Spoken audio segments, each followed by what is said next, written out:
춘천에서 때 아닌 불법 개 도살 논란이 이어지고 있습니다. 논란이 이어지면서 경찰은 독연된 개를 증거물로 압수하고 동물 학대 여부를 조사하고 있는데요. 춘천시도 위반 여부를 들여다보고 있습니다. 일본 원전 오염 수방류가 시작되면서 동해안 지역이 직격탄을 맞았습니다. 가뜩이나 어획량이 줄어든 데다 소비 위축으로 수산물 가격까지 폭락해 어민과 상인 모두 2중 3중으로 고통받고 있습니다. 강원 춘천 세계 태권도 문화축제가 24일 폐막식을 끝으로 막을 내렸습니다. 지난 18일 개막한 이번 축제는 63개국 5,700여 명의 선수가 참가했습니다. 최근 일상 곳곳에서 묻지마 범죄가 끊이지 않으면서 스스로를 지켜야겠다 생각으로 호신술을 배우는 사람들이 늘고 있습니다. 생존을 위한 무술 직접 배워봤습니다.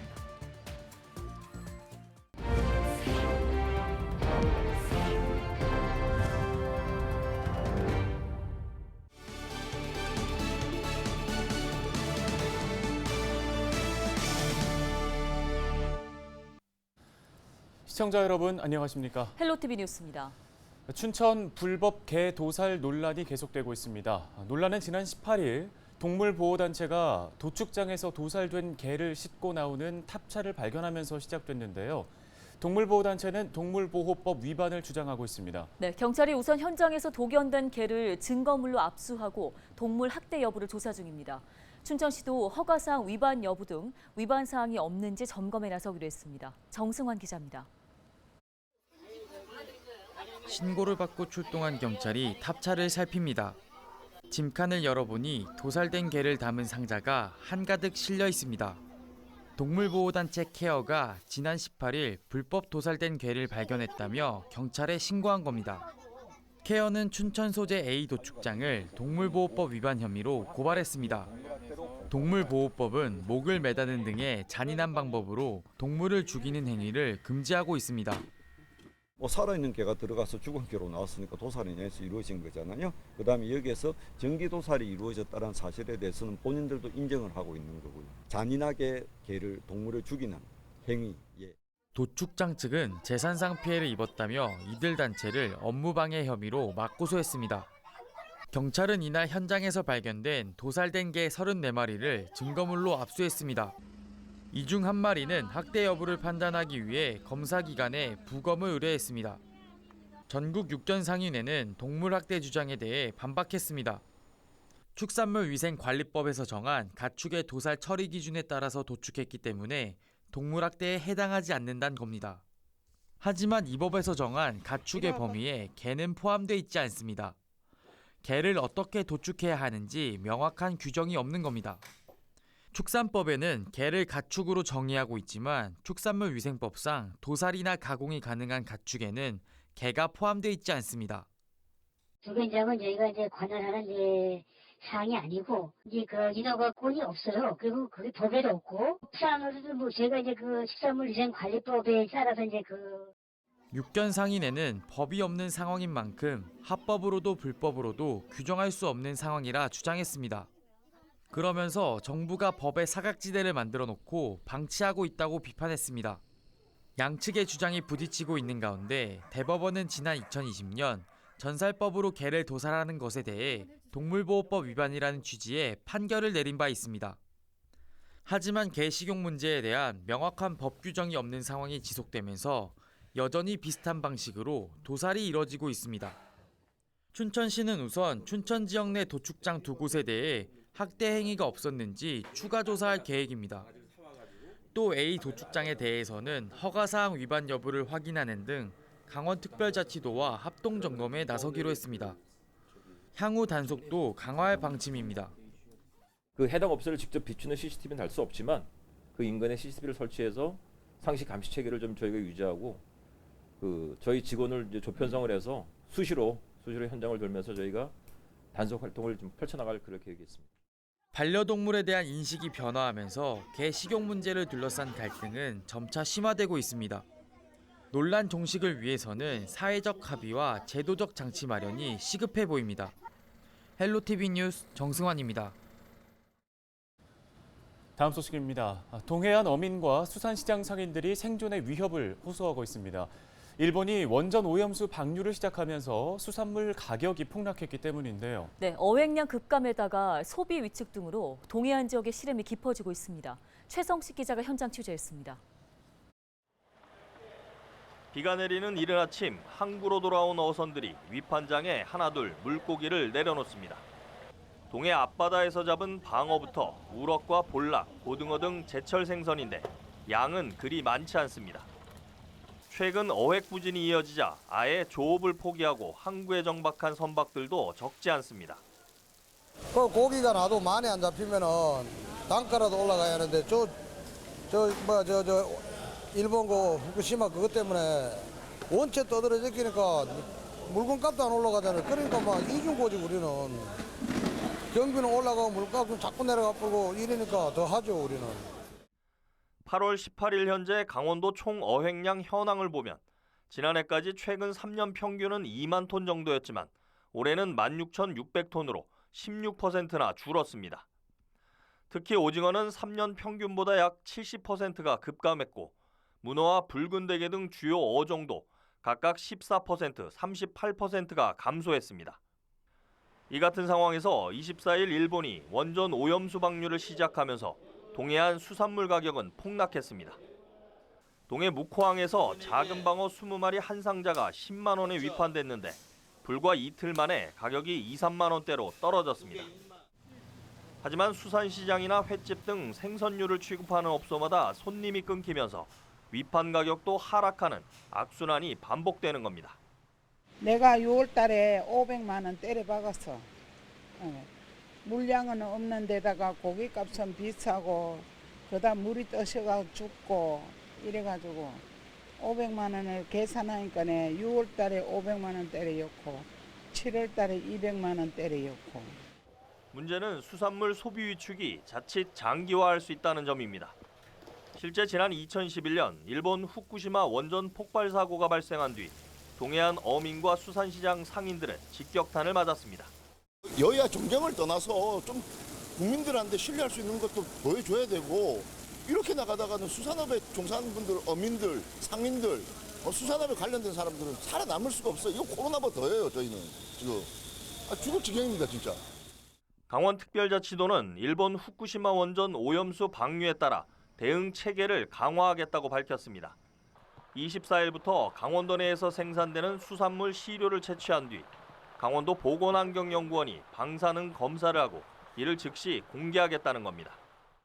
오염수 방류로 도내 21개소 주요 위판항에서 출하되는 수산물을 대상으로 매일 방사능 검사를 실시할 계획입니다. 우리 도에서 생산되는 수산물을 국민들이 안심하고 드실 수 있도록 최선의 노력을 다할 계획입니다.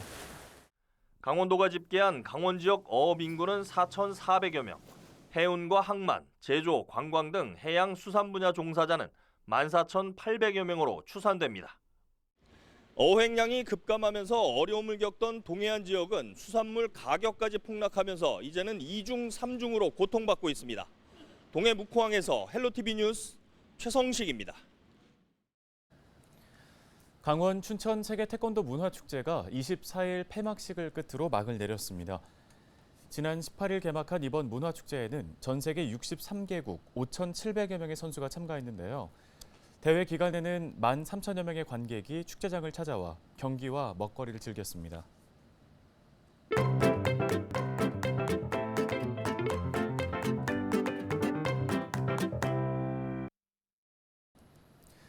공원, 백화점, 또 지하철 등 일상 곳곳에서 흉악한 묻지마 범죄가 끊이지 않고 있습니다. 네, 나도 언제든 당할 수 있다는 불안감이 커지면서 호신술을 배우는 사람들이 늘고 있는데요. 오늘 기자가 간다에선 손성혜 기자가 생존 무술을 배우고 왔습니다. 밤 9시가 넘은 늦은 시간인데도 체육관이 호신술을 배우러 온 사람들로 가득 찼습니다. 최근 장소를 가리지 않고 끔찍한 범죄가 연달아 발생하면서 호신술에 대한 관심이 늘고 있습니다. 최근 1, 2주 사이에 회원이 급격히 증가가 됐고요. 전체 비율이 한 30-40% 정도 증가했고. 누구든 범죄의 표적이 될 수 있다는 두려움에 스스로를 지키려는 겁니다. 세상에 어쨌든 지금 너무 많은 일이 일어나고 있잖아요. 세상이 너무 험하니까 나 스스로가 나를 지켜야 되는 생각을 많이 하니까. 제가 발목을 다쳐서 만약에 그런 상황이나 그런 게 맞닥뜨리면 저는 도망갈 수가 없어서 대처를 해야 되거든요. 취재진도 생존 무술이라고 하는 크라브 마가를 직접 배워봤습니다. 기본 동작인 공격에 즉각 반응하기. 우리가 기본적으로 갖고 있는 본능, 움츠려드는 본능, 내가 조금 소극적으로 되는 본능 자체를 뻗는 본능으로 바꾸기 위해서 뻗는 동작을 한번 배워보실 거예요. 제일 기본적인 동작이기도 하고. 주먹을 쥐는 게 좋을까요? 피는 게 좋을까요? 손은 펼치시는 게 정답은 없지만 제 그 개념으로 봤을 때 손을 펼치시는 게 훨씬 더 확률적으로 방패를 길게 만들기 때문에 더 좋을 것 같습니다. 공격이 배 쪽으로 들어온다 싶으면 엉덩이를 뒤로 빼면서 상대의 팔을 있는 힘껏 밀쳐냅니다. 팔은 일직선으로 끝까지 뻗어야 힘이 많이 실립니다. 상대가 연속으로 공격하는 상황에서 방어하기. 움직여 볼게요. 움직이면서 계속 그 공간을 벗어난다는 느낌으로 계속 움직여 주셔야 돼요. 실제 상황이 아닌데도 순간 죽기 살기로 해야겠구나 하는 생각이 들었습니다. 이런 칼이나 이런 날카롭고 뾰족한 거 무기를 들었을 때 그 압박감도 이겨내는 것도 필요하기 때문에 계속 이렇게 감각 자체가 무뎌지게, 상황 자체에 무뎌지게끔 반복 훈련이 굉장히 중요하고요. 이번엔 맞고 밀치기. 두 가지 동작이 거의 동시에 나와야 합니다. 맞고 나서 내가 손이 들어와서 밀면은 타이밍이 안 맞아요. 늦기 때문에 거의 동시에 뻗듯이 들어가셔야 되시는 거거든요. 그러니까 맞고 밀치고 빠르게 한번 해볼게요. 자, 괴한이 흉기를 들고 공격한다면 일단 무섭고 죽을 것 같아도 끝까지 정신을 놓지 않는 게 중요합니다. 내가 살겠다는 의지로 최대한 세게 상대방을 밀치는 게 중요한 거고요. 가방 등 소지품을 활용하는 것도 방법입니다. 괴한이 손에 든 흉기를 놓치게 하겠다는 생각으로 있는 힘껏 쳐냅니다. 칼이 들어오는 쪽으로 손을 뻗어주시면 더 이상 못 들어오게 그게 막힙니다. 다시. 상체 쪽으로 공격이 들어올 때는 괴한의 얼굴을 공격한다는 생각으로 힘을 가합니다. 흉기를 들고 나를 쫓아오는 공격에선 넓게 움직여야 합니다. 내가 움직인다고 해서 뒤로만 가도 답이 없는 게 상대방이 칼을 들고 나한테 몰아붙이듯이 들어오는 거기 때문에 뒤로 가면은 뒤로 갈수록 어떻게 나는 점점 이렇게 되시 이런 상황이 이제 발생하시는 거고 뒤로 가는 게 아니고 최대한 공간을 활용해서 넓게 움직이셔야 돼요. 호신술은 괴한을 공격하는 기술이 아닙니다. 피해를 최소화하고 도망갈 시간을 확보하는 방법을 익히는 겁니다. 괴한이 뒤에서 공격해 넘어졌다면 최악의 상황이지만 이때도 포기하지 말고 맞고 밀치고 도망을 기억합니다. 발로 걷어찰 때는 배 쪽이 아닌 역시나 얼굴 쪽을 차야 합니다. 발을 최대한 길게 뻗어 괴한과의 거리를 넓힙니다. 이 모든 동작은 순식간에 빠르게 이루어져야 합니다. 도망가는 게 우선이지만 그럴 수 없는 상황이라면 자신을 보호하는 기술을 익히는 게 필요하다고 전문가들은 조언합니다. 호신술을 연마한다면 평소에 꾸준히 단련해서 위급 상황에서 즉각 반응할 수 있을 정도로 기술을 갖추는 것이 좋고요. 평소에 주의를 기울이고 조심하는 습관도 들여야 하는데요. 호신술을 직접 배워봤는데요. 처음에 가졌던 막연한 두려움이 줄고 위험한 상황이 어떻게 해야 할지 그림이 그려졌습니다. 하지만 다시 있는 국물입니다. 호신술은 어디까지나 자신을 단련하고 최악의 상황에 대비하기 위한 것이라는 걸 잊지 말아야겠습니다. 기자가 간다, 손성입니다.